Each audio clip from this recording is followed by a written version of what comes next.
On today's episode of Green Bay Nation, after 2 long years, the Packers are back in the playoffs. And what must they improve on these final 2 weeks of the regular season? Plus, we'll take a look at the NFC playoff picture. That's coming up next on Green Bay Nation.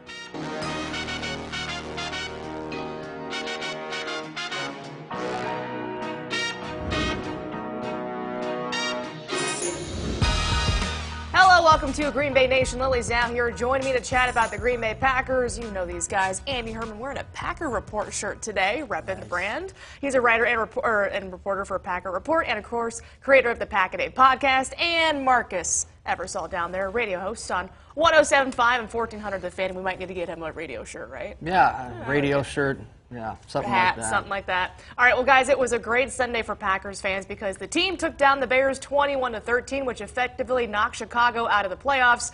And thanks to the Cowboys beating the Rams, that helped the Packers clinch a playoff spot for the first time in 3 long years. And, of course, Green Bay now sitting at 11-3. And, guys, it's just nice to know that we have at least one game in January.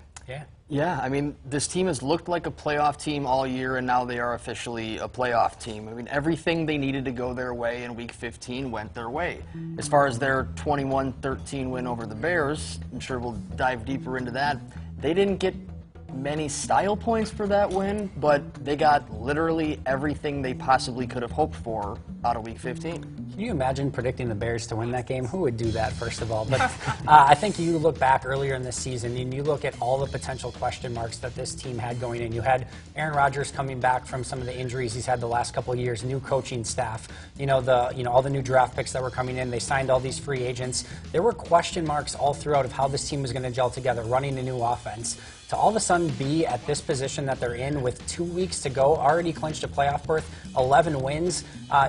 Green Bay doesn't, hang banners for playoff berths or NFC North championships. They only raise banners for, for Super Bowls and championships. But at the end of the day, it's tough not to look at this season already and see varying levels of success for this franchise. Yeah, especially I don't think anyone would have kind of predicted 11-3 at this juncture. Kudos to everyone. Exactly. Well, Marcus touched upon it. Style points. I mean, we've been talking about the offense's identity the past couple of weeks. Have they found one? And I think they do, and that's winning ugly. Do you guys think that can be their identity, which is winning ugly? I think so. Now, I do think that if they have an identity, winning ugly or finding ways to win, however you want to phrase it, that's kind of who this team is. I do think the word identity is somewhat subjective because if you just think about, does every team in the league need an identity? Can you attribute a word or a phrase to every team in the league? Probably not. The Ravens have a run game and the Niners play defense and have a run game. You know what I mean? But the Packers are just finding ways to win. They have different recipes to their 11 wins so far, but it ends up with the same result. A close win at the end usually, and the Packers are 11-3. Yeah, and I think there's value in reading into some of the style points earlier in the year, maybe when a team is 4-2, 5-1, to kind of see and try to predict maybe how the rest of the season's going to go. When you get to the point where you're 11-3 overall, you can kind of throw all of that out the window. At 11-3, when you get to 11 wins, you are a good football team one way or the other. And there's one of two options, right? Either they are a great football team that got to 11 wins and their record shows exactly what they are, or they're a good football team that's playing above their record but knows how to win close football games, and that might be more impressive than the latter. So either way, it's a good thing to have is when you're winning this many football games. There's no other way to put it. Yeah, exactly. And if you can win close games down the stretch, that's obviously what's going to pay off in the playoffs. Well, guys, with 2 regular season games left, there's a lot to clean up for this football team. They're not perfect even at 11 wins. There's still a lot of drops offensively. They can't close teams out. So what do you think Green Bay needs to improve on against Minnesota and against Detroit these next couple of weeks to prove that, hey, we're not just good enough to get into the playoffs, but we're good enough to stay in the playoffs? Well, one thing I would love to see them do, and this goes way back. You remember in October when Matt LaFleur was caught by NFL Films and he said all gas, no brakes, essentially, and they put that game away. They won 42-20 going away. Well, so much for that. They have not had a win where they've just been able to put teams away. You're up 21-3 in the third quarter against Chicago. You end the game with 5 straight punts. I'm not necessarily predicting that the Packers are going to be in a position to just kind of put the Vikings away this coming Monday night, but maybe Week 17 we see them put the Lions away. they're winning the games they should win, and that's great. You never apologize. There's no such thing as style points in the NFL. However, it would be really encouraging to see this team turn a 21-3 lead into a 35-10 win instead of seeing it at 21-13. I kind of look at Green Bay kind of like a casino right now. So if you look at a casino, what they do is they stack the odds in their favor. And what Green Bay's basically done is they've taken some of the biggest key indicators of winning football games: turnover ratio, red zone offense, red zone defense, and net quarterback rating. They've taken all of those and they've won those convincingly. And if they can continue to do that, they can win in any single football game.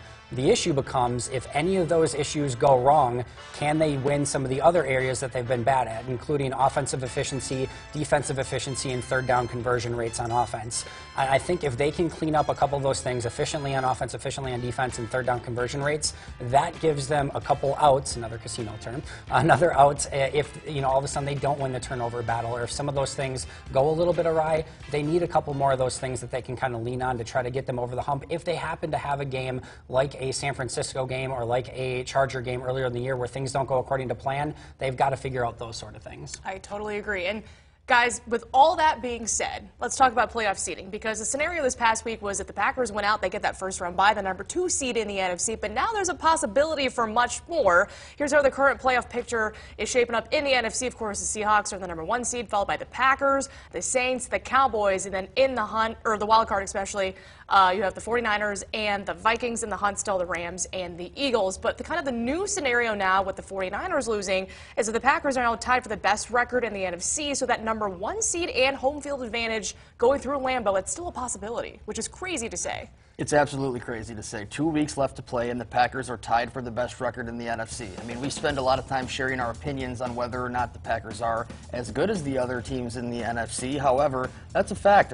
They have the best record in the NFC with 2 games to play. That's insane. I think setting up, obviously every team always wants home field advantage. You'd rather play games at your home stadium than on the road.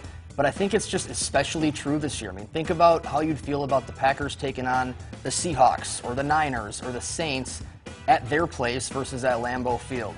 To me, there's a huge difference, especially this year. Yeah, the NFC is so incredibly daunting that the bigger advantages that you can have by playing less games, by getting the bye, or by playing that home game is going to be so incredibly important. I just, regardless of which team you want to pick in the NFC, it's so hard for me to fathom one of those teams getting the 5 or 6 seed and going on the road for 3 straight games against those caliber of teams and coming out and going to the Super Bowl. So I think it's so important that they get that bye, but the way I kind of look at it is they kind of have 2 chances to get to that divisional round. The first chance is by winning their next 2 games against Minnesota and Detroit. They get the bye. They go into the divisional round automatically. If not, they're going to have to win a wild card game, probably at home, against either probably the 49ers, the Seahawks, or the Vikings. So they got 2 chances. They might as well take care of it early and make sure that it's a home game instead of a road game. Totally agree. And Matt LaFleur said their number 1 goal is to win the NFC North. That's still out there.